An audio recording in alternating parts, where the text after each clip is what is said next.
pandemic has caused a lot of people who have suffered with substance abuse to backslide. How Yeah. has it been for you, and how have you kind of tried to maintain and stay on track? And what advice do you have for people that may be experiencing that during this time and are really struggling to stay straight?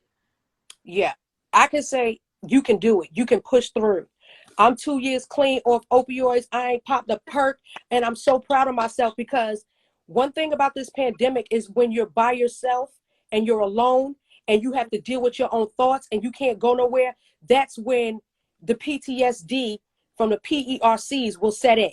And I'm Right. so glad that I had enough strength in me and enough love around me and enough willpower, and my mind was strong enough to be like, nah, it's not even worth it. Because once that high comes down, them problems still gonna be there. And I was like saying to myself, sis, you're not the only one that's going through it, and you've done this for so long. So pushing through 2 years, just think of doing about 10 years of opioids and 2 years clean. It's still, I'm still detoxing. You Of feel me? course. So it doesn't happen overnight. And there was a lot of people I saw go through, and I'm just like, dang, like I can feel it. One thing about me is Yeah. there are triggers and there are things that you know, there are signs, and then people that come from it know what it looks like. And I saw it on a lot of people, and I honestly immediately prayed because I'm just like, that once was me. And I honestly don't wish that on anyone, but I know how hard it is to push through when you're spending money that should be going to other things Right. on things just to self-medicate because you're tired of going through the pain. But I'm not in a place of pain anymore. Even though I go through things and I get aggravated and I get annoyed, but it's mostly with myself because I know I could do better. I know I deserve better. I know I want more. I know I want more for my children. So a lot of people hit me in my DMs and be like, Mo, how did you stop? How did you this? I said, because I wanted to. I looked at my kids and I'm like, I don't want them to become that because it's so easy these days. It's so impressionable. And then I see how many people are dying from Yes. overdose, from people slipping of fake pills. Look at what happened spring break in Miami. Them Yeah. children went down there to have a good time. That one girl died, and now them two boys' life is changed Change. forever. Absolutely. I don't want my life to change for the bad. I want to push good, good, good. I'm not saying perfect, perfect, perfect, but one thing Yeah. you're going to get from me from here on out, and I made this my personal goal, is to be real.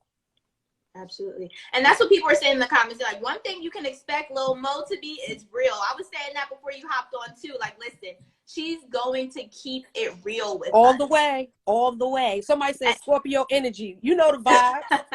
That's the vibe. And that's what people love about you, honestly, is that you are down to talk about your ups and downs, because all of us go through it. It's just that some of us are more transparent about it because you know that sharing your story can help other people that are still in that same situation. Now, I was just watching Demi Lovato. She was opening up about her overdose and her near-death experience to just bring awareness to it. Have you ever had a near-death experience that was similar? What has been like your rock bottom, would you say, when it comes to your addiction? I remember there was a time I had got a pill from off the street. You know, they have the street pharmaceuticals. And I remember I was like, well, I don't feel nothing. They might have sold me a fake pill. But then hours later, it just felt like my soul was leaving my body. And when it lasted for a couple of days, I was like, this ain't right. So I don't know if it was fentanyl put in it or fentanyl, whatever. I don't know if it was a Molly they slipped me. I don't know what it was, but that was my wake-up call because I don't like the way it made me feel. And I had enough strength in me to say, okay, God, I know I be asking for stuff and I know I bought half of this stuff on myself, but please pull me through this because I do not want my children to find me dead on the floor. I don't want them to have to live life seeing their mother maybe mentally, physically, emotionally incapacitated. I don't want to go through life like this. And so even after that, I'm not going to even lie. I probably took another pill, but it was just like I was real selective on getting them from people I know got them straight from the pharmacy. And even with that, I was just like, you know what? I look weird just coming off of big stages and traveling around the world to come home to go to the hood to go buy something by people like, yo, I'm your number one fan.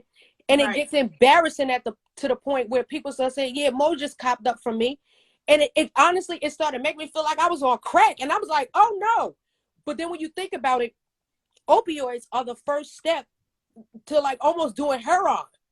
And I was like, nah, I ain't going out like that. Like, oh, but I never thought I would even let it get that far, or I would spend that much money, or I would let it take over my mental like that, where I started waking up having to take a 30, mix it with an Adderall, sipping daggone promethazine and codeine, like just doing all types of stuff. My body is not built like that. I'm 4'11", I weigh 121 pounds with clothes on. So it's just like, what, like, sis, what is you doing?